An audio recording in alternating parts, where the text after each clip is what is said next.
high school, when I come here, I have no idea about the name of the courses in here. Hi guys, welcome to Study in Philly. So in this first video, I want to show you guys a little bit about math and how to build a basement in math and what I have learned when I first came here as an international student. So let's get started.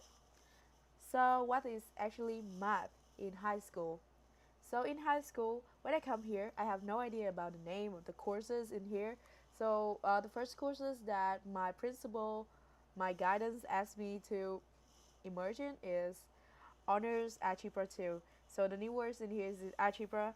So algebra is something related to math, absolutely, and also it's related to the number equations and also the graphs.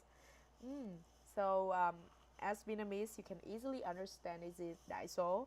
So the first thing I have learned is algebra, and I think next year we take the class calculus, and I have to learn two new words, algebra and calculus. So let's move on.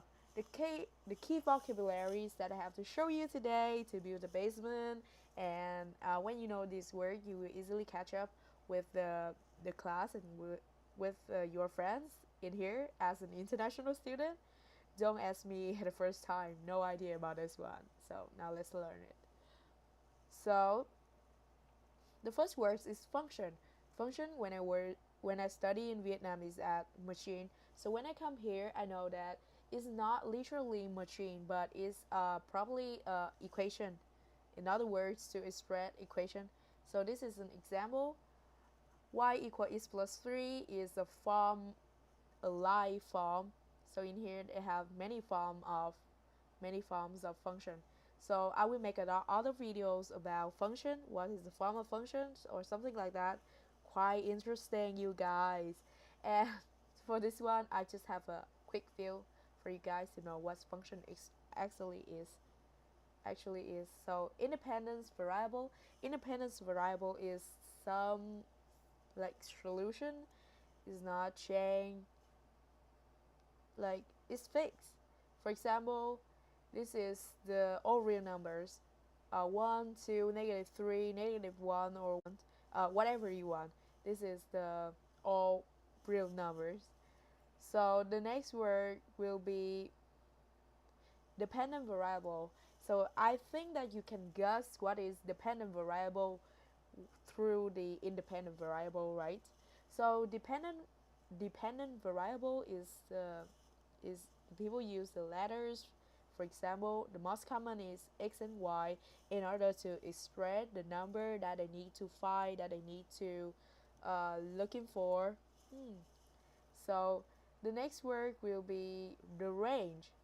So the range is also the output of a function. When you look in here, I will make that you understand it clearly. So the range is the y in here. So the range is the output. When you give the x the value of 2, 3, 4, 5, so the result, the product that you receive from this machine is the range. So it's easy, right? So let's move on. The next word is domain.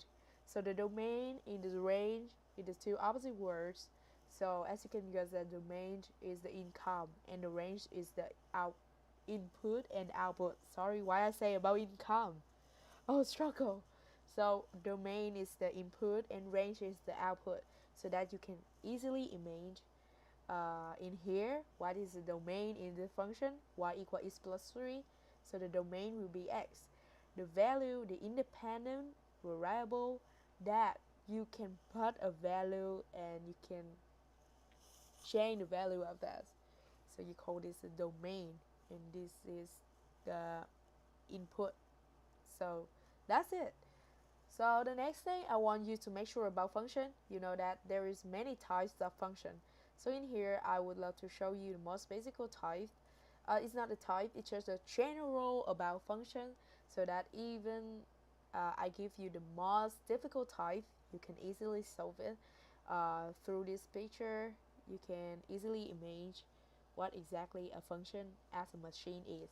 So in here, when I put some just imagine when I put some material inside this machine, I will receive a product when this finish is processed. So when I put the material in here, so can you understand what the metaphor in here? The metaphor about the material is actually the domain. The domain in here is the input, the material I put inside this machine. I also call this a function. And I will receive the output, and also I call this the range. So you can easily imagine, understand deeply through this picture, right? As myself, at the first time, I really uh, excited when I see this picture because it's really easy to imagine what is the function is and how does this work. And now I know it through this picture. Everything is simple through a picture. So for example, in here, I will give you some example. If I put the material has the value of 2, oh, sorry, at the first time, I will give you the function. For example, y equal x plus 3. Okay, in here. So the output will be what? If you give the material for x, if you put the domain in here, 2 plus 3 is 5, right? So as you can see, this is a small example for you to see. So we can change the function in here, whatever we want. Maybe y equal x squared plus 3, or absolute value of x plus 3, or whatever you want. But I don't want to make it so hard. I just want you to have a quick feel about that and easily to think about it. So let's move on. So another problems in here is domain and range. Sometimes I can solve a problem algebraically, but sometimes when the teacher asks me to craft it and determine which is the value of x, what is the value of e of a point, I have no idea and quite struggle, and I slow down. I will slow down. So in here, so as you can see, I give you a graph of parabola. Exactly is not parabola, but you can imagine because, oh, sorry, this is a technical mistake. But it's just an example, so I don't think it's a big deal. So in here, for example, I give you this point, I call this A. And then I ask you to find the value of x and the value of y for this point. So what can you do in this situation? So if I was you, I was determine the x value on the x-axis. So just do like this one and you will receive the value, for example 8, and do the same thing with the y-axis. Maybe it's 3. For example, I just give you an example. So the point A in here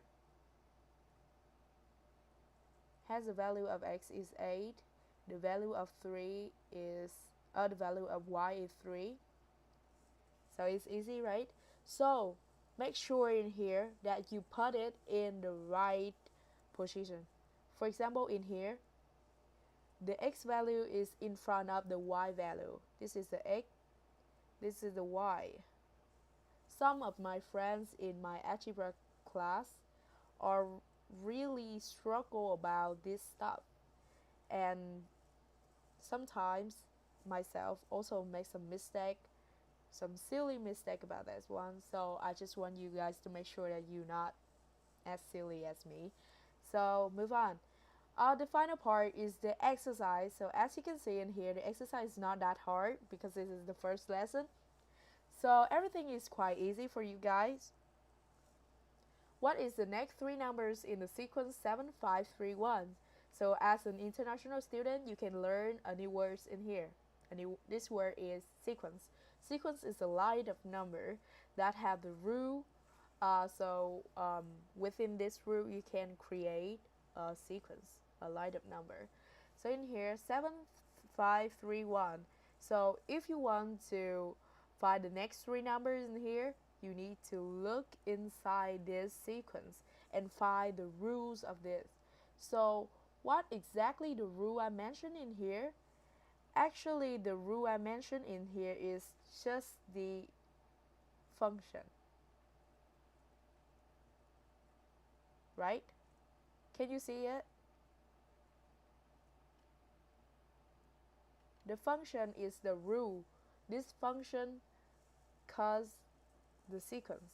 I mean, you can receive the value when you put the domain in this function, and you will receive the range, and this range is the sequence in here. The sequence in here is the range. And how are they related? So when you find a function in here, you find the relationship between these numbers, you can answer, you are able to answer the next question. So the third question is, what is the function or equation to present the sequence? So I think that you already answered it at the first question, right? Easy. I said, believe me, everything is easy. So what happens to the range if the value of x doubles? So in this question, um, don't make it hard, take it easy.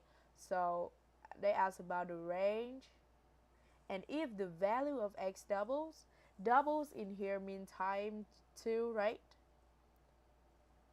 So for example, I will give you an equation, and don't think this is the answer, because I said just an example.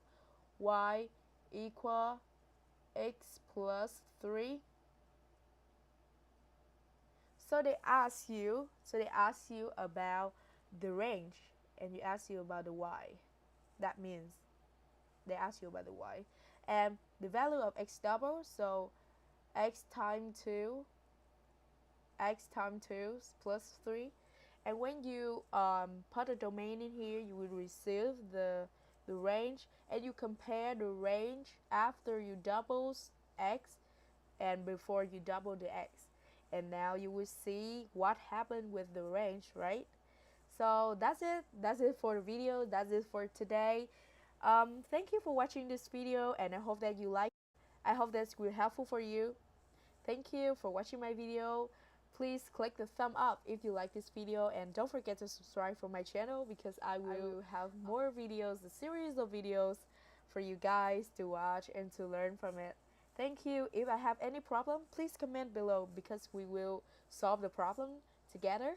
So don't be shy. Thank you for watching my video. See you next time.